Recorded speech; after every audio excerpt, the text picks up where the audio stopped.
Chers amis, bonjour et quel bonheur de vous retrouver. Au cours des dernières semaines, nous avons travaillé sans relâche à la production d'un documentaire complet, exposant l'histoire fascinante et méconnue d'une nation fière dont la trajectoire nationale fut tragiquement sabotée par les actions des puissances étrangères. En fait, à mon avis, c'est un des dossiers les plus choquants que nous avons eu à traiter sur la chaîne, mais là-dessus, je vous demande de me faire confiance. Si on choisit aujourd'hui de raconter une telle histoire dans son intégralité, eh bien, c'est parce qu'elle permet de mieux comprendre le monde qui nous entoure, en levant le voile sur ce qui se passe réellement dans les coulisses. C'est un récit spectaculaire de coups d'État, d'assassinats, de corruption, d'opérations secrètes et de complots sponsorisés par la France, le Canada et les États-Unis afin de prolonger la domination financière et géopolitique face au pays le plus pauvre dans l'hémisphère ouest. Voici l'histoire complète et non censurée de la République d'Haïti. Évidemment, c'est un sujet extrêmement controversé, donc avant de commencer, je tiens à remercier chaleureusement le sponsor de cet épisode, à savoir CyberGhost VPN. Votre sécurité en ligne n'a pas de prix et pourtant, CyberGhost VPN réalise des offres spéciales en cette fin d'année afin de faire de belles économies. On sait désormais tous ce qu'est un VPN et à quel point il est indispensable de s'en équiper pour protéger vos informations personnelles, cacher votre adresse IP et crypter vos données. CyberGhost VPN est très facile d'utilisation et il se démarque des autres VPN grâce à sa politique de transparence. Avec eux, vos données ne sont ni collectées ni partagées. Mieux, elles sont cryptées et elles sont illisibles par CyberGhost VPN eux-mêmes. CyberGhost VPN est le leader mondial dans l'industrie de la sécurité et de la confidentialité avec plus de 38 millions d'utilisateurs et 5 étoiles sur Trustpilot. Ils sont chaudement recommandés par Clubic, Presse Citron et Journal du Geek. Protégés jusqu'à 7 appareils iOS, Windows et Android avec un seul abonnement. Vos proches et vos amis seront ravis d'en profiter avec vous, d'autant plus que CyberGhost VPN vous permet d'avoir accès à tout le contenu restreint, comme par exemple les catalogues de tous les pays de Netflix, Disney+ et Amazon Prime. CyberGhost VPN a mis en place une nouvelle offre très avantageuse, seulement 2,03 € par mois et pas moins de 4 mois gratuits. Vous avez toujours une garantie de 45 jours satisfait ou remboursé, un support disponible 24 heures sur 24 et 7 jours sur 7. Cliquez sur le lien dans la description pour bénéficier de tous ces avantages.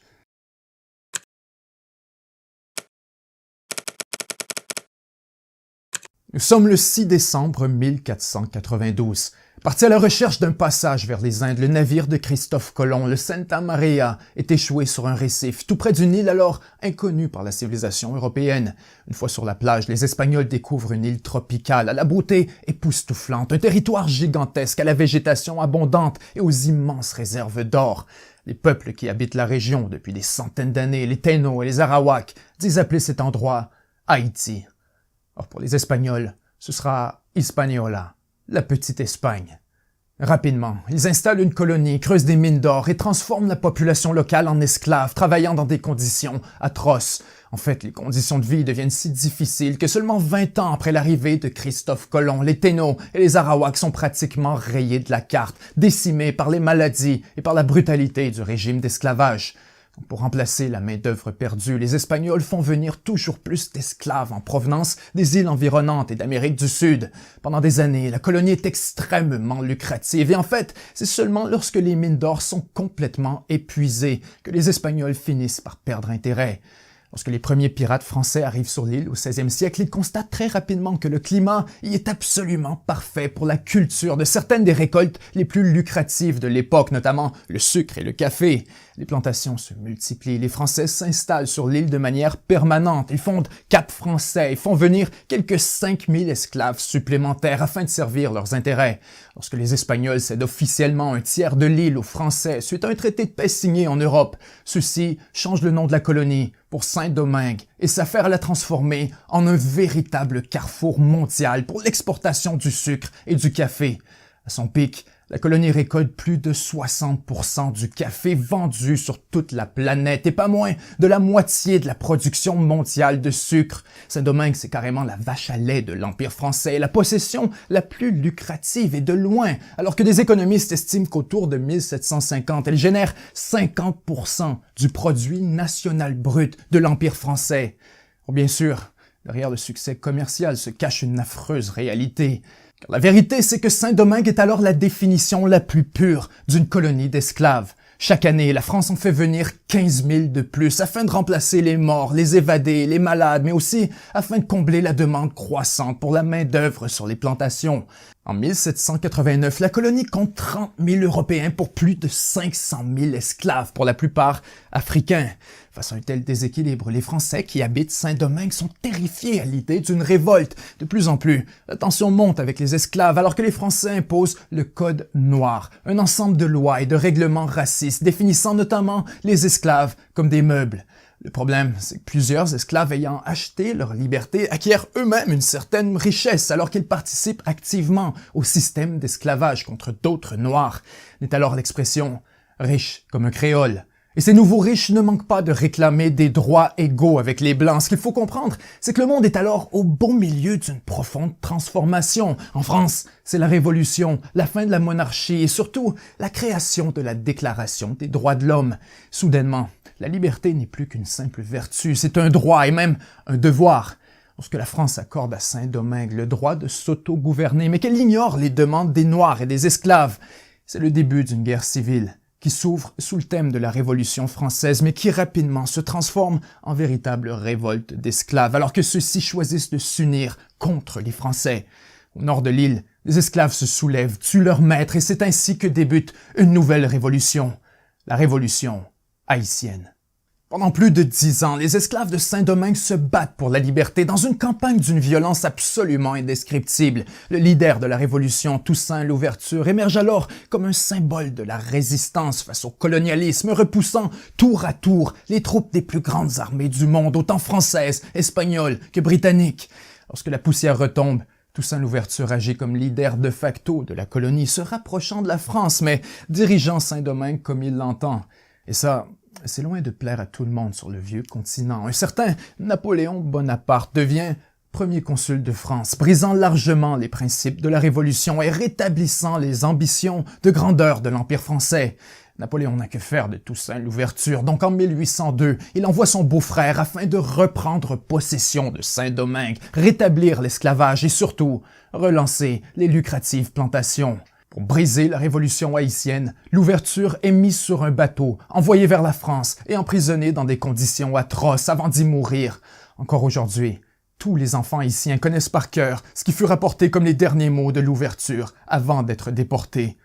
En me renversant, on a abattu à Saint-Domingue que le tronc de l'arbre de la liberté. Il repoussera, car ses racines sont profondes et nombreuses. Si ces mots sont aujourd'hui célèbres, c'est parce qu'ils se sont avérés prophétiques. Dans les mois qui suivent, les Français sont chassés de Saint-Domingue par une rébellion violente et brutale qui exige maintenant rien de moins que la liberté totale et entière. Fini les compromis. En 1804, le nouveau leader de la Révolution, Jean-Jacques Dessalines, proclame enfin l'indépendance de Saint-Domingue, rétablissant du même coup le nom choisi par les aborigènes des centaines d'années plus tôt. C'est donc la naissance de l'Empire d'Haïti. Pour symboliser la fin définitive de la domination blanche, Dessalines saisit un drapeau français et en tranche le blanc de son épée, créant ainsi le drapeau haïtien. Lorsqu'il proclame le nouvel État, Dessalines est animé d'un profond désir de vengeance envers les colons français qui ont abusé des Noirs pendant des années. Dès le début de son règne, il ordonne le massacre de tous les Blancs se trouvant sur l'île, à quelques rares exceptions. Les troupes de Dessalines passent de village en village, massacrant quelques 5000 Français au milieu de la nuit, en utilisant des armes blanches pour éviter d'alerter les villages suivants. Dans la nouvelle Constitution, les Blancs qui sont épargnés se voient explicitement interdire le droit à toute forme de propriété. Évidemment, le monde occidental est absolument choqué par les actions du nouveau régime. Plusieurs pays refusent de reconnaître Haïti alors que d'autres vont même jusqu'à le boycotter, poussant son économie jusqu'au bord du précipice. Le problème, c'est qu'en interdisant aux Blancs le droit de propriété, eh bien Haïti se retrouve coupé de la finance mondiale et de toute forme de capital étranger à un moment critique de sa reconstruction. Bien sûr, il y a toujours le sucre et le café. Or, sur les plantations, la fin de l'esclavage déclenche une baisse rapide et marquée de la production ainsi que de la rentabilité, à un tel point que Dessalines va jusqu'à forcer les esclaves affranchis à retourner au travail forcé, une décision qui s'avère extrêmement impopulaire auprès de la population, qui se sent alors trahie par sa propre révolution. La tension monte, Et en 1806, seulement 2 ans après avoir fondé l'Empire d'Haïti, Dessalines est assassiné par ses généraux qui se divisent le pays et dirigent séparément un territoire morcelé pendant près de 15 ans. En fait, c'est seulement plusieurs années après le départ des Français en 1820 que le territoire est finalement unifié par Jean-Pierre Boyer, qui émerge alors comme le leader d'un nouvel État, la République d'Haïti. La production de café reprend et lentement mais sûrement, Haïti se relève enfin de sa propre révolution. En fait, il ne manque plus qu'une chose pour être un État à part entière et c'est la reconnaissance officielle par au moins une des grandes puissances mondiales. À ce moment, les Britanniques refusent par crainte d'un conflit avec la France alors que les Américains sont terrifiés à l'idée d'une révolte de leurs propres esclaves, donc ils refusent de reconnaître Haïti. Il ne reste plus que la France. Cette puissance coloniale expulsée par la Révolution quelques 20 ans plus tôt. Mais Boyer n'a aucun autre choix. Il doit convaincre la France de reconnaître formellement la souveraineté de son ancienne colonie. Dans cette négociation, Paris détient toutes les cartes. La France est extrêmement amère de la manière dont s'est terminée sa présence à Haïti, donc en échange de sa reconnaissance, elle exige des paiements de réparation. Et pas les moindres. La France demande d'être payée 150 millions de francs or, soit l'équivalent de l'entièreté des revenus de l'État haïtien pour environ 10 ans. La demande est grotesque. Alors pour accompagner leurs négociateurs, les Français ont envoyé une flotte de 14 navires, armés de plus de 500 canons, afin de contraindre Haïti à consentir au paiement. Ainsi, sous la menace des canons français, Boyer n'a pas le choix. Il accepte. Haïti devient donc enfin un État indépendant. Or, l'est-il vraiment? Et surtout, à quel prix? Au cours des décennies qui suivent, Haïti s'endette auprès des banques françaises à des taux de parfois 25% pour rembourser quelques 112 millions de francs or transportés depuis Port-au-Prince directement dans les coffres des banques françaises. Lorsqu'il s'avère évident que le gouvernement haïtien sera incapable de rembourser sa dette, alors les créditeurs français prennent les grands moyens et fondent la Banque nationale d'Haïti afin de contrôler directement les finances de l'État haïtien. Soudainement, le gouvernement ne peut ni dépenser, ni déposer son propre argent sans avoir à verser une commission à la Banque française. En quelques années, les revenus de l'État sont drainés à une vitesse absolument époustouflante, alors que la stabilité financière et politique du pays est de plus en plus fragile. Haïti est désespéré, et c'est à ce moment précis que les États-Unis se joignent à la partie. Ce qu'il faut comprendre, c'est que les Américains sont profondément embêtés par l'influence des puissances étrangères sur un pays des Caraïbes qu'ils considèrent comme faisant clairement partie de leur sphère d'influence. Pour établir l'influence sur Haïti, les États-Unis rachètent la dette française à travers un nouveau prêt gigantesque et c'est alors la National City Bank de New York qui prend le contrôle effectif de la Banque nationale haïtienne et de tout ce que ça implique. Or, ce nouveau prêt est émis à des conditions draconiennes. Et encore une fois, Haïti plonge dans une période de profonde instabilité politique, alors qu'en moins de 5 ans, 7 présidents haïtiens sont soit assassinés ou encore forcés à la démission. Pour les Américains, Haïti s'avère ingouvernable et progressivement, pour se faire payer, les choses passent de l'extorsion au vol en plein jour. Le 17 décembre 1914, à 13 heures, un navire américain, le USS Machias, débarque 8 soldats sur les côtes de Port-au-Prince.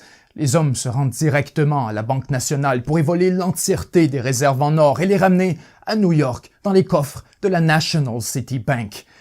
On l'appellera le vol de 1914. Bien sûr, le gouvernement haïtien est scandalisé, choqué par le culot des Américains. Il dénonce un vol effronté des réserves de sa banque centrale, une invasion flagrante de sa souveraineté. Les Américains n'ont que faire. L'année suivante, à la demande directe de la National City Bank, le président américain Woodrow Wilson va encore plus loin et ordonne carrément l'invasion militaire de la République d'Haïti. Ultimement, ce sont plus de 5000 soldats américains qui seront déployés pour occuper Haïti pendant plus de 20 ans. Dès leur arrivée, ils instaurent la loi martiale, ils installent un gouvernement pro-américain et prennent le contrôle des taxes afin de se rembourser directement depuis les poches des Haïtiens. Des années plus tard, un général américain ayant participé à l'occupation d'Haïti écrira dans ses mémoires « J'ai fait d'Haïti un endroit décent pour que les garçons de la National City Bank puissent encaisser des revenus. » L'occupation s'avère brutale. Pour décourager la résistance de la population, les Américains assassinent un leader rebelle, Charlemagne Péralte, pour ensuite photographier son corps attaché à une porte et distribuer la photo partout à travers le pays. Lorsque les Américains quittent enfin après 20 ans d'occupation, les institutions du pays sont largement des coquilles vides, donc Haïti doit essentiellement repartir à zéro dans la construction d'un État fonctionnel. Sans surprise, le pays est plongé dans une nouvelle période d'instabilité pendant près de 25 ans, alors que les différentes factions se disputent le pouvoir et que l'armée émerge comme une force politique majeure impliquée dans de nombreux coups d'État. En fait, c'est seulement en 1957, avec l'ascension d'un nouveau leader, un certain Papa Doc, que le pays retrouve enfin la stabilité. Ancien ministre et médecin, François Duvalier, ou Papa Doc, se présente comme un politicien de nouveau genre, un réformiste unissant les classes pauvres et ouvrières de la société pour gagner la présidence avec une marge de 5 contre 1. Ce qu'il faut comprendre, c'est qu'à ce moment, Haïti vient de voir passer 5 gouvernements provisoires en moins de 6 mois. Donc, dès son arrivée, Papa Doc prend des mesures radicales pour consolider son pouvoir, notamment en bannissant les partis rivaux et en faisant fermer les médias critiques de son gouvernement. Les Américains, de leur côté, ne savent pas trop comment réagir face à l'attitude de Duvalier. D'un côté, ils voient très bien que le régime de Papa Doc prend une tournure autoritaire, mais d'un autre, il faut se rappeler que le monde est alors au beau milieu de la guerre froide, que les révolutions communistes se multiplient un peu partout à travers le monde, y compris en Amérique latine et même à Cuba, à seulement quelques kilomètres des États-Unis. Donc, dans ce contexte, les Américains sont terrifiés à l'idée que la chute de Duvalier n'ouvre la porte à une révolution communiste en Haïti. Ainsi, dès son élection en 1957, les Américains appuient secrètement le régime de Papa Doc. En 1958, la CIA assiste directement François Duvalier dans la création, l'armement et la formation d'une nouvelle police paramilitaire qu'on appellera les Tontons Macoutes. À mi-chemin entre une armée et une police secrète, les forces des Tontons Macoutes sont 2 fois plus nombreuses que celles de l'armée et leur unique mandat est alors de protéger le président Duvalier, son pouvoir ainsi que son régime, coûte que coûte. Dès le départ, ils sont accusés de brutalité, d'exactions politiques et d'assassinat contre les opposants du régime. Or, les États-Unis ferment les yeux. La seule chose qui compte, c'est que Duvalier s'oppose au communisme. Et avec Fidel Castro qui vient de s'installer au pouvoir à Cuba, les Américains sont terrifiés à l'idée que les communistes cubains essaient d'envahir Haïti. Et bien sûr, avec le recul, ça peut sembler un peu paranoïaque, mais en fait, c'est exactement ce qui se produit en 1959. Fidel Castro envoie une force d'invasion pour renverser Duvalier et conquérir Haïti au nom de la révolution communiste. Aux États-Unis, la panique est totale. Les Américains envoient des Marines pour appuyer l'armée haïtienne qui est alors entièrement mobilisée. Les envahisseurs sont vaincus, mais à ce moment précis, les États-Unis réalisent que dans la géopolitique de la guerre froide, ils n'ont plus d'autre choix que d'appuyer le régime de Papa Doc. Et ça, Papa Doc le comprend très bien. Les États-Unis ne peuvent plus l'abandonner. Soudainement, ils ne gênent plus pour défier Washington. Ils demandent de l'aide financière, exigent un moratoire sur le remboursement des dettes aux entreprises américaines et suggèrent ouvertement que Washington est largement responsable de la misère d'Haïti. Secrètement, la CIA estime que Papa Doc glisse vers la gauche et qu'il s'entoure de plus en plus de ce qu'ils appellent une clique de gauchistes. Lorsqu'Haïti cesse de rembourser ses dettes aux compagnies américaines, alors là, c'est la goutte qui fait déborder le vase.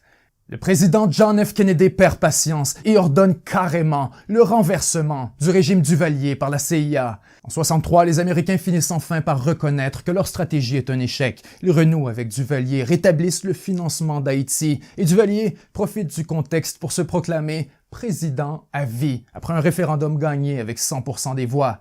À partir de ce moment, et pour les années qui suivent, les États-Unis ferment délibérément les yeux sur les abus des Tontons Macoutes ainsi que sur la corruption flagrante du régime de Papa Doc. Le pays plonge dans une période de stabilité autoritaire marquée par un spectaculaire déclin économique. Et lorsque Papa Doc décède en 1971, c'est son fils, Jean-Claude Duvalier, surnommé Baby Doc, qui hérite du pouvoir, devenant ainsi le plus jeune président du monde à seulement 19 ans.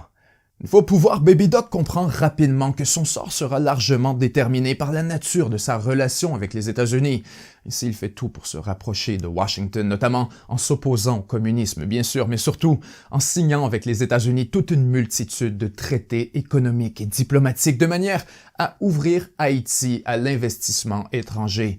En quelques années, Baby Doc devient le chouchou de Washington, alors que les États-Unis le récompensent avec des centaines de millions de dollars en contrats et en aide humanitaire afin de le maintenir au pouvoir pendant plus de 15 ans. C'est seulement au milieu des années 1980 que les choses commencent à dégénérer pour le régime Duvalier. Les Haïtiens en ont assez de la corruption du gouvernement, des arrestations arbitraires, de la répression violente par les tontons macoutes, mais surtout de la proximité complice avec les États-Unis. Un peu partout à travers le pays, des manifestations éclatent, le peuple se soulève et pour l'administration Reagan, il devient limpide que le jeune Baby Doc ne pourra plus tenir très longtemps. Décidément, il faut intervenir. Sans quoi, dit-on, Haïti pourrait tomber aux mains de l'Union soviétique, de Cuba et du communisme international. Plus que tout, les Américains veulent maintenir le contrôle géopolitique sur Haïti afin d'empêcher la fermeture du passage du vent, ou Windward Passage, un couloir maritime hautement stratégique vers le canal de Panama situé directement entre Cuba et Haïti. Secrètement, l'administration Reagan commence à exercer de la pression sur Duvalier afin qu'il quitte le pouvoir de manière ordonnée. Or, ce dernier refuse.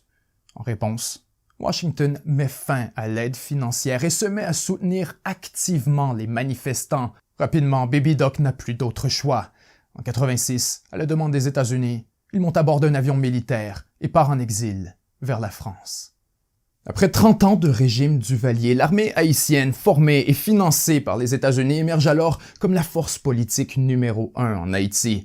En quelques jours, un régime militaire est installé et les États-Unis rétablissent leur aide financière tout en s'assurant d'étendre encore plus leur influence dans la vie politique haïtienne, en mettant sur pied à travers la CIA le SIN, ou Service d'intelligence nationale, littéralement une agence d'espionnage équipée, entraînée et financée par la CIA. En gros, l'objectif est alors de sélectionner le prochain leader en manipulant les élections haïtiennes de 1987. Dès le début de la campagne, des paiements secrets sont versés à de nombreux candidats afin d'influencer le résultat électoral. Or, rapidement, les plans de la CIA sont court-circuités de manière, pour le moins, inattendue. Durant les premières semaines de l'opération, des représentants du Sénat américain chargés de superviser les activités de la CIA se rendent à Haïti afin d'y observer le processus électoral. Ils découvrent alors toute l'étendue des activités de la CIA à l'intérieur du pays. Ils sont profondément choqués par ce qu'ils observent. Ils rédigent un rapport accablant pour leurs supérieurs et immédiatement, le comité du renseignement du Sénat américain exige que la CIA donne des explications aux élus quant à ses activités en Haïti. Mais surtout, le Sénat exige que lui soit remise la liste de tous les candidats payés par la CIA. Dans un acte de défiance pratiquement inédit dans l'histoire américaine, la CIA refuse de remettre la liste et le Sénat est absolument furieux.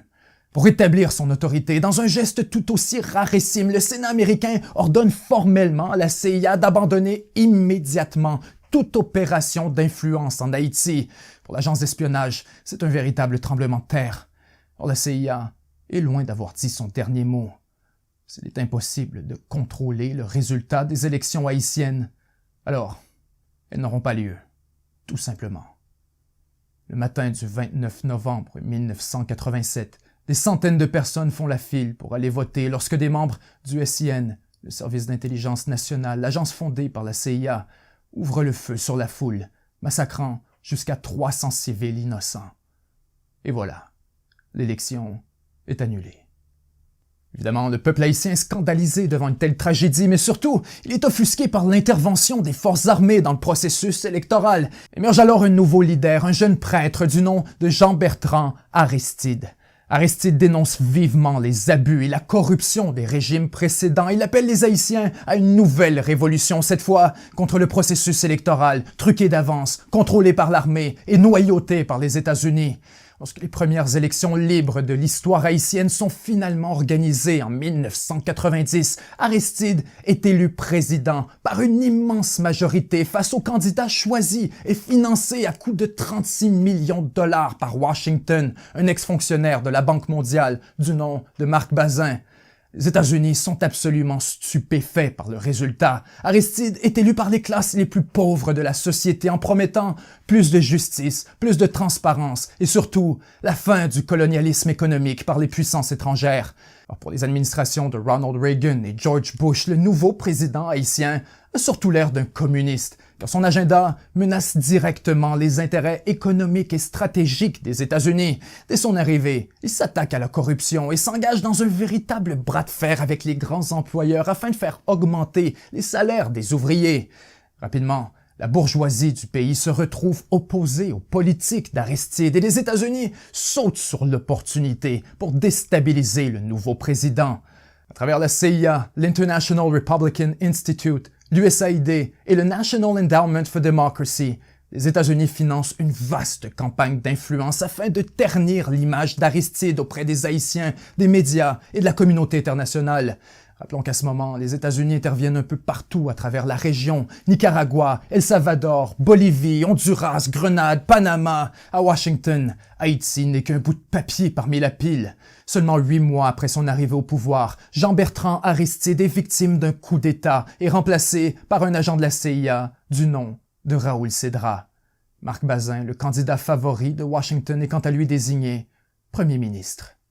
On apprendra d'une source proche de Cedras que des agents de la CIA se trouvaient carrément à ses côtés au quartier général de l'armée pendant le coup d'État. Cette fameuse source, c'est nul autre qu'Emmanuel Constant. Des années plus tard, Constant confie à l'émission 60 Minutes aux États-Unis qu'il a lui-même été payé par la CIA afin de fonder une escouade de la mort ciblant directement les supporters d'Aristide.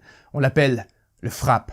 Durant la junte militaire, l'organisation terrorise la population haïtienne alors que plusieurs milliers de partisans d'Aristide sont torturés ou massacrés à coups de machette. Les violences politiques tournent carrément la crise humanitaire alors que des dizaines de milliers d'Haïtiens désespérés prennent la mer à bord de radeaux de fortune. Soudainement, il devient très clair que l'Amérique doit changer d'approche car face à des manifestations monstres autant en Haïti qu'aux États-Unis, il n'y a plus aucun doute que le régime militaire a perdu le contrôle. D'un jour à l'autre, une révolution pourrait survenir et l'influence américaine en Haïti s'en trouverait complètement dévastée par un gouvernement hostile à ses intérêts. Si la junte militaire est pour s'effondrer, alors aussi bien choisir maintenant qui la remplacera. Lorsque Bill Clinton arrive à la présidence en 1993, il adopte une stratégie radicalement différente afin de récupérer l'influence américaine et retrouver la faveur du peuple haïtien. Au fond, l'idée est relativement simple. Puisqu'Aristide est si populaire en Haïti, alors pourquoi s'y opposer quand on pourrait plutôt l'utiliser? Pour réellement contrôler la politique haïtienne, alors suffit de retourner Aristide au pouvoir en lui imposant un certain nombre de conditions, nommément qu'il accepte d'appliquer à la lettre les prescriptions du Fonds monétaire international. Mis au pied du mur, Aristide accepte les conditions américaines. Pour certains, c'est un pacte avec le diable. Pour d'autres, c'est un pacte nécessaire pour retrouver la démocratie. Et en fait, Aristide est lui-même parfaitement conscient du jeu de coulisses dont il fait l'objet. Des années plus tard, il affirme en 1994, Clinton avait besoin d'une victoire de politique étrangère et un retour de la démocratie à Haïti lui offrait cette opportunité. Nous n'avons jamais eu la moindre illusion à l'effet que les Américains partageaient nos objectifs profonds. Sans eux, nous n'aurions jamais pu rétablir la démocratie. Dans les mois qui suivent, les États-Unis prennent les grands moyens pour forcer la transition politique, alors que dans les coulisses, ils préparent carrément les plans pour une invasion militaire de la République d'Haïti, une invasion massive impliquant plus de 20 000 soldats soutenus par 2 porte-avions. On l'appellera Operation Uphold Democracy. Le 19 septembre 1993, l'armée américaine débarque sur les côtes d'Haïti et prend le contrôle du pays en moins de 24 heures. Devant l'inévitable, le gouvernement militaire accepte de céder sa place et Raoul Cedras, le leader installé avec l'aide de la CIA 24 mois plus tôt, se voit pour sa part offrir un parachute doré vers Panama avec $1 million ainsi que des paiements mensuels pour 3 villas. Pour cacher leur lien avec la dictature militaire, les Américains volent quelques 150 000 documents officiels appartenant à l'État haïtien et en seulement quelques jours, la voie est libre pour le retour d'Aristide. Une fois au pouvoir, celui-ci est forcé d'appliquer les demandes du FMI et de la Banque mondiale, causant la colère de la population lorsqu'il tente de reculer sur ses politiques économiques en désavouant le premier ministre choisi par Washington. Les États-Unis gèlent toute forme de financement à son gouvernement et avec un pays toujours occupé par les troupes américaines, il est forcé de renoncer à sa candidature pour un deuxième mandat à la présidence.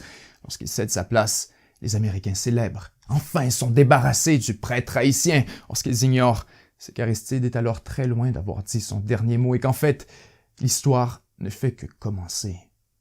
Dès l'élection suivante, en 2000, après 5 ans sur les lignes de côté, Jean-Bertrand Aristide fait un grand retour sur la scène politique, surprenant l'Amérique et remportant les élections dans un véritable raz-de-marée. Avec la France et l'Union européenne, les États-Unis suspendent tous les prêts envers Haïti. Ils bloquent l'aide humanitaire et mettent tout en œuvre pour déstabiliser le nouveau gouvernement Aristide. L'administration Bush fournit plus d'1,2 million de dollars à l'opposition, une somme énorme pour la politique haïtienne. Pour exacerber les violences et donner l'impression que le gouvernement Aristide perd le contrôle, les États-Unis déploient secrètement 200 soldats d'élite des forces spéciales afin de former des milices paramilitaires en République dominicaine et lancer des attaques clandestines contre Haïti. Malgré les multiples tentatives de déstabiliser Aristide, ce dernier demeure extrêmement populaire auprès du peuple haïtien, car au lieu de se soumettre à la volonté des puissances étrangères, il s'attaque de plus en plus à la toxicité de leur influence.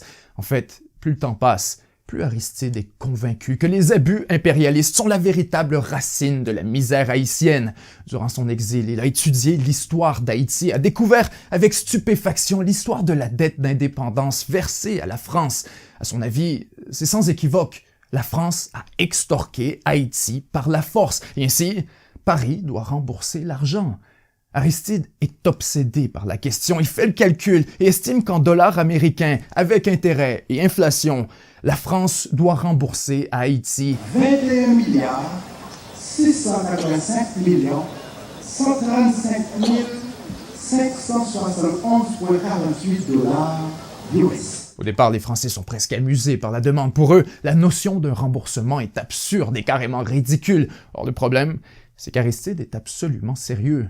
Il mentionne ouvertement la question dans ses discours et chaque fois la foule est en délire. Le 1er janvier, Aristide remplace la salve de 21 coups de canon en listant 21 choses qu'Haïti pourrait enfin se permettre lorsque les 21 milliards seraient remboursés. 21 points en attendant 21 milliards restitution.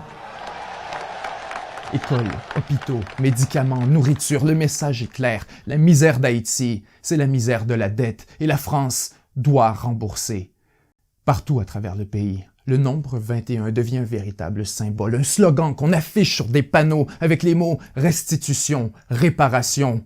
Haïti engage une firme française pour la représenter en cours et cherche un tribunal pour traiter la cause. Lorsqu'Aristide se met à organiser des rencontres avec les leaders d'anciennes colonies françaises afin de les convaincre de joindre la lutte pour les réparations, c'est la goutte qui fait déborder le vase. Cette fois, la France n'entend plus du tout à rire face à la menace de plus en plus crédible d'un véritable domino de demandes de réparation de la part de toutes les anciennes colonies. Vraisemblablement, Aristide a franchi une ligne rouge et cette fois, il doit partir. C'est ainsi qu'une rencontre secrète est tenue au lac Meech entre notamment le Canada, les États-Unis et la France afin de discuter de ce qu'on qualifie du problème haïtien. Tout ce qu'on vient qu'Aristide doit partir et qu'il est hors de question d'attendre les prochaines élections. Et voilà donc la naissance informelle de ce qu'on appellera le Core Group, un groupe de puissances étrangères responsable dans les coulisses de la gestion des affaires haïtiennes. Décembre 2003, l'envoyé de la France se présente au palais présidentiel à Port-au-Prince afin de livrer un avertissement au président d'Haïti. « Ça sent le roussi pour vous », dit le Français, prévenant Aristide qu'il serait bientôt renversé du pouvoir et qu'il ferait mieux de fuir tout de suite pour éviter de connaître le même sort que Salvador Allende, tué par ses hommes au palais présidentiel. Quelques semaines plus tard, dans la nuit du 28 février, l'ambassadeur de France et l'ambassadeur des États-Unis débarquent au palais présidentiel flanqués par des soldats américains. Manu Militari, ils exigent la lettre de démission du président Aristide et l'informent que les forces spéciales canadiennes et américaines ont déjà commencé l'invasion du pays. Face à l'inévitable, Aristide accepte. On lui dit ensuite qu'on l'amène dans une conférence de presse, mais plutôt, on l'amène à l'aéroport et on l'embarque de force dans un avion américain qui l'amène en exil vers la République centrale africaine, un pays où il n'a jamais mis le pied. Hold on for a second, please. President Aristide resigned. He has left his country. The Constitution of Haiti is working. I have ordered the deployment of Marines as the leading element of an interim international force to help bring order and stability to Haiti. Les Marines américains débarquent par milliers, accompagnés par des centaines de soldats canadiens et français afin de prendre le contrôle effectif d'Haïti. Seulement quelques jours après le départ d'Aristide, les membres du Core Group organisent la sélection d'un nouveau président, Alexandre Boniface. Dans l'un de ses premiers gestes en tant que président, il émet une requête officielle au Conseil de sécurité de l'ONU pour le déploiement immédiat d'une force internationale de maintien de la paix en Haïti. Pour certains, c'est surtout un moyen de prêter de la légitimité à l'occupation militaire du pays par les forces étrangères. Quant au poste de premier ministre, on sélectionne un ancien fonctionnaire de l'ONU, alors résident des États-Unis, Gérard Latortue. Quelques jours à peine après son arrivée au pouvoir, Latortue est reçu à l'Élysée par le président Jacques Chirac, où ils annoncent ensemble qu'après mûre réflexion, l'État d'Haïti renonce à la restitution. Eh bien, nous avons parlé d'un nouveau départ que nous souhaitons en Haïti avec la France. Après les problèmes des dernières années où les relations étaient un petit peu affectées négativement par tous les efforts de l'ancien régime pour demander une restitution de la dette de l'indépendance, eh bien, aujourd'hui, nous savons bien que légalement, il n'y avait aucune base à cette demande. Nous voulons simplement renouveler la coopération sur de nouvelles bases et nous souhaiterions que la France nous apporte son concours. Tout est bien qui finit bien. Afin d'anéantir toute forme de résistance au coup d'État contre Aristide et garantir la stabilité du nouveau gouvernement, les forces de l'ONU lancent des attaques armées dans les quartiers les plus démunis d'Haïti, faisant des centaines de morts. Les casques bleus sont alors accusés de nombreux crimes de guerre, notamment d'assassinats politiques et d'une multitude d'abus sexuels qui, à ce jour, demeurent largement impunis. Dans Cité Soleil, l'un des fiefs du président Aristide, les forces de l'ONU participent à un raid absolument désastreux menant au massacre d'innombrables civils haïtiens et provoquant un véritable tollé au sein de la population. Lorsque demandé de s'expliquer à ce propos, le premier commandant des forces de l'ONU fait une déclaration choc. Nous vivons une pression extrême de la communauté internationale pour recourir à la violence, dit-il. Il cite explicitement le Canada, la France et les États-Unis. Un certain commandant Bachelard prend alors le relais de la mission.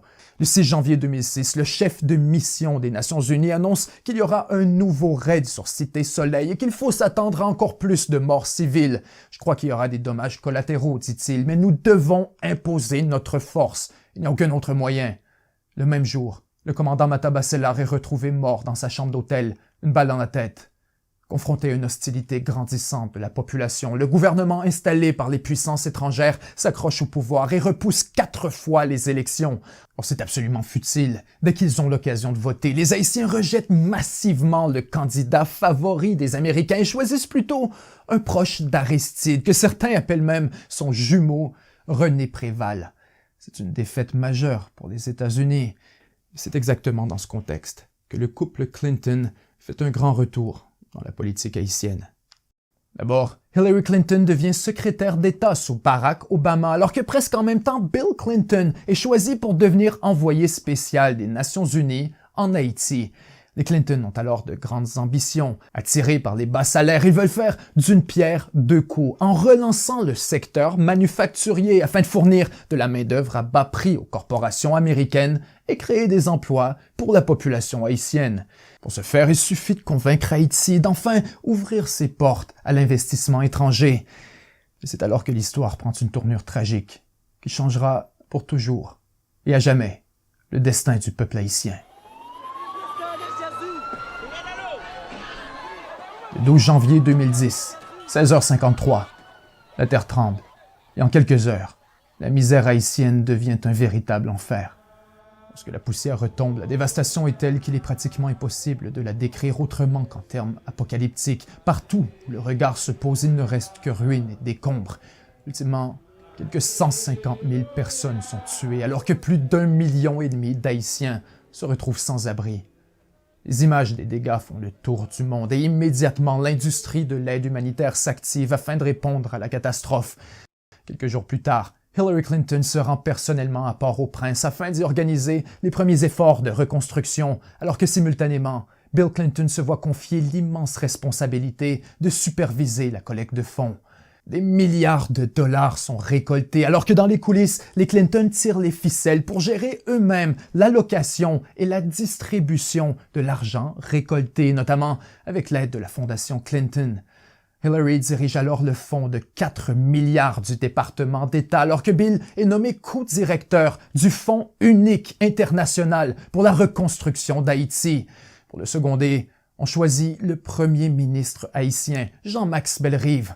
Ensemble, Bellerive et le couple Clinton sont rapidement accusés d'avoir recours à plusieurs stratégies de collusion et de corruption afin de s'enrichir personnellement sur le dos de la catastrophe.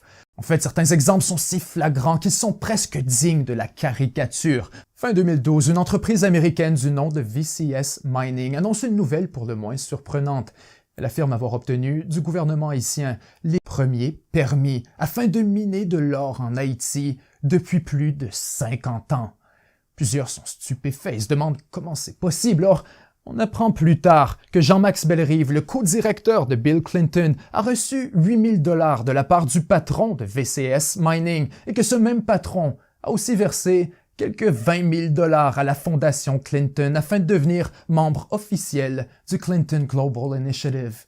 Pire encore, on apprend que Jean-Max Bellerive siège directement sur le conseil de VCS Mining, exactement comme un certain Tony Rodham, nul autre que le frère de Hillary Clinton. En fait, de tous les milliards de dollars récoltés pour la reconstruction, seulement 2% sont versés à des organisations haïtiennes, alors que le reste se retrouve largement versé à des contracteurs américains. Pour certains, l'argent est dilapidé de manière si grotesque et si scandaleuse que c'est carrément l'un des pires échecs de toute l'histoire de l'industrie humanitaire. Et les choses ne font qu'empirer. Fin 2010, des soldats de l'ONU rejettent leurs égouts dans une rivière haïtienne, introduisant ici le choléra et causant une épidémie majeure qui dégénère rapidement en une véritable crise humanitaire.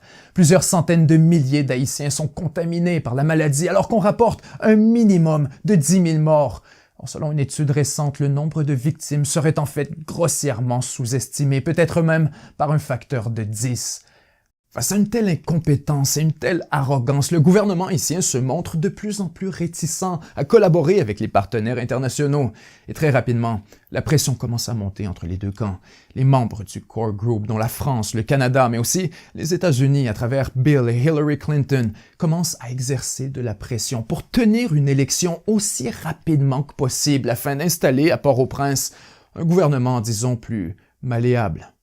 Le problème, c'est qu'à ce moment, Haïti est encore complètement dévasté. Donc, tenir une élection dans un tel contexte est pratiquement une garantie que les choses tournent à la parodie et que l'élection ne soit rien de plus qu'une vulgaire mascarade.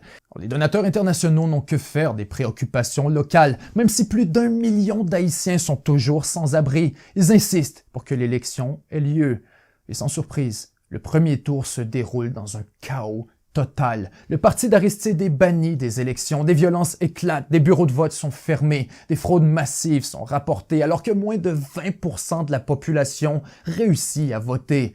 D'après les premiers résultats, Michel Martelly, le candidat désigné personnellement par Bill et Hillary Clinton, est éliminé dès le premier tour.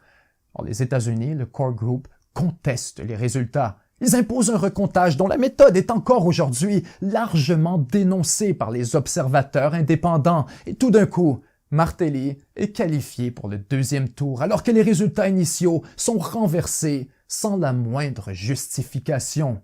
Plusieurs demandent alors de retarder la tenue du deuxième tour, le temps qu'un scrutin décent puisse être organisé.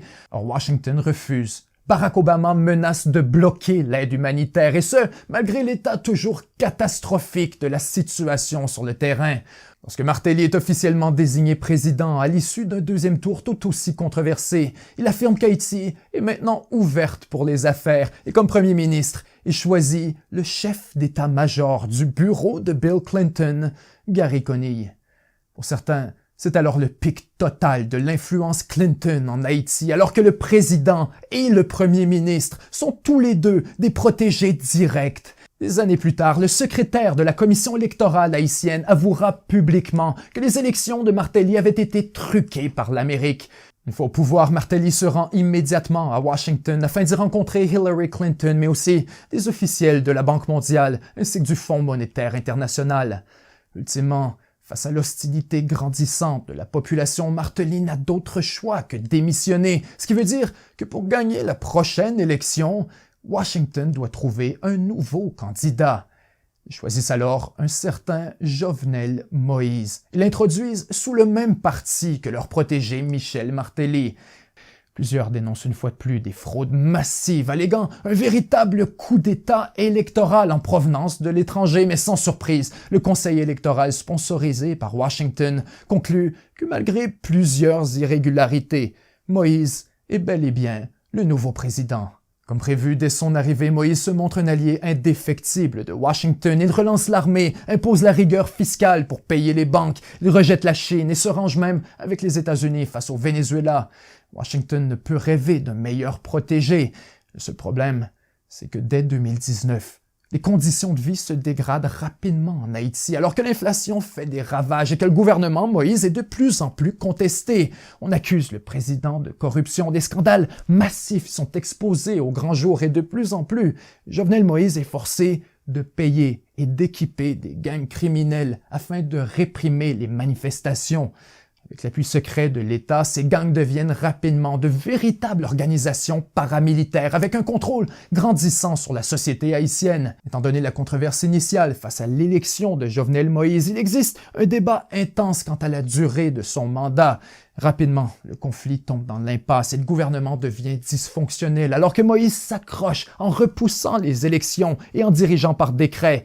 La tension monte. Dans les coulisses, on entend des rumeurs de complot et de coups d'État contre le président. Finalement, la nuit du 7 juillet 2021, Jovenel Moïse est assassiné par un groupe de 28 mercenaires venus de l'étranger. On apprendra plus tard que les hommes ont été recrutés par une firme américaine du nom de CTU Security, la même entreprise impliquée dans la tentative d'assassinat du président vénézuélien Nicolás Maduro en 2018. Encore aujourd'hui, plusieurs théories compétitionnent pour expliquer les événements, mais la théorie la plus fréquente demeure la suivante. Avec l'appui au moins tacite des États-Unis, du Core Group et de la bourgeoisie haïtienne, un homme du nom de Réginald Boulos aurait organisé et financé l'assassinat afin de lui-même s'installer au pouvoir. Non seulement Réginald Boulos est un fervent opposant de Moïse et lui-même un candidat aux élections présidentielles, mais encore plus, c'est l'un des principaux supporters des coups d'État de 1991 et 2004 contre Jean-Bertrand Aristide, en plus d'être un proche collaborateur des États-Unis, ayant siégé auprès de Bill Clinton sur le très fameux Fonds de reconstruction haïtien évoqué plus tôt. Les courriels ayant fuité sur Wikileaks ont également démontré que Boulos collaborait secrètement avec l'équipe d'Hillary Clinton pour manipuler les résultats de l'élection présidentielle en 2010 et 2011. Boulos nie toute implication dans l'assassinat. 2 jours avant les événements, il retient les services d'un lobbyiste afin de représenter ses intérêts à Washington. Lorsque Moïse est remplacé, le premier geste du nouveau premier ministre est de déclarer un état de siège et quelques heures plus tard, il demande officiellement, au nom d'Haïti, une intervention militaire des États-Unis. Bien sûr, les Haïtiens sont en colère et totalement opposés à une telle idée, donc le Sénat désigne un nouveau président. Les États-Unis s'y opposent et installent plutôt Ariel Henry, qui sans jamais avoir été élu devient président et premier ministre avec plein pouvoir sur les affaires du pays. Plusieurs sont alors scandalisés devant une ingérence aussi flagrante, tellement que l'envoyé spécial des États-Unis pour Haïti démissionne carrément de son poste en affirmant dans sa lettre de démission « Je pense qu'Haïti ne connaîtra jamais la stabilité tant que ses citoyens ne seront pas jugés dignes de choisir leurs dirigeants en toute équité et honnêteté. On ne peut qu'être effaré par cette illusion de toute puissance qui nous persuade que ce serait à nous, une fois de plus, de désigner le vainqueur. » Voilà ce qui nous amène à aujourd'hui. La situation sur le terrain se dégrade rapidement, alors que les finances publiques sont à leur plus bas, que l'inflation fait des ravages et que les gangs de rue se sont largement retournés contre le gouvernement, assurant eux-mêmes l'autorité dans plusieurs zones, incluant environ 60% de la capitale. Sans surprise, les gouvernements occidentaux sautent sur l'occasion pour présenter Jimmy Barbecue comme un véritable Ben Laden des Caraïbes et réclamer une intervention militaire sous un prétexte supposément humanitaire, et ce, malgré l'opposition farouche du peuple haïtien. Chers amis, soyons lucides et voyons la réalité pour ce qu'elle est vraiment. Ce qui se prépare actuellement sous nos yeux, c'est carrément une nouvelle invasion militaire d'Haïti. Non pas pour défendre les intérêts des Haïtiens, mais bien pour défendre les intérêts stratégiques, économiques et géopolitiques de l'Occident. Se mettre la tête dans le sable et prétendre que nos intentions sont nobles relève de la pire forme d'arrogance et d'hypocrisie, mais encore plus, cela démontre une ignorance de l'histoire presque intellectuellement embarrassante. Étant citoyen canadien, j'ai honte des actions de mon pays. J'ai honte de ma civilisation. J'ai honte de l'indignité, de l'impunité, de la complaisance, mais aussi de toutes les choses qui n'ont pas pu être ajoutées dans ce documentaire afin d'en préserver la décence face à la censure. Croyez-moi, ce n'est que la pointe de l'iceberg et d'innombrables éléments ont dû être passés sous silence. La misère haïtienne, c'est notre histoire à tous. C'est l'histoire de l'Occident, de comment il fonctionne avec ses jeux de coulisses, ses intérêts cachés et sa manière tordue d'altérer le fil de l'histoire pour toujours façonner le monde selon ses propres volontés. Alors que les appels à l'intervention militaire se multiplient dans l'espace public, rappelons-nous des enjeux, de notre histoire, de toutes nos contradictions et acceptons que pour une fois, le destin d'Haïti doit d'abord respecter la volonté des Haïtiens. Mes amis, j'ai été profondément choqué par tout ce que j'ai découvert dans la recherche de ce documentaire et après avoir exposé autant que possible ce que nos frères haïtiens savent depuis déjà très longtemps. Vraiment, la seule chose qui me vient en tête en terminant ce document, c'est vive Haïti. Vive l'indépendance, vive la République, vive tous ceux qui se tiennent debout et n'abandonnez jamais la longue marche vers la terre promise, celle jurée par vos ancêtres il y a maintenant plus de 200 ans. Comme disait Dessalines, effrayez tous ceux qui seraient tentés de ravir votre liberté. Vous êtes nos frères et nous sommes avec vous. C'était Benjamin Tremblay et 7 jours sur Terre. À très bientôt. Chers amis, je vous remercie infiniment d'avoir été là et c'est toujours un plaisir de passer un moment avec vous. Un merci particulier à chacun de nos membres exclusifs puisque c'est surtout grâce aux contributions mensuelles du public si nous pouvons produire du contenu de qualité, traiter d'enjeux plus complexes et controversés. Pour devenir membre et profiter en direct d'une revue de presse d'1 heure à chaque semaine, rendez-vous au 7jourssurterre.com/abonnement. En terminant, n'oubliez pas l'offre de CyberGhost VPN, seulement 2,03 € par mois et 4 mois gratuits avec une garantie de 45 jours satisfait ou remboursé et un support disponible 24 heures sur 24 et 7 jours sur 7. Cliquez sur le lien dans la description pour bénéficier de tous ces avantages.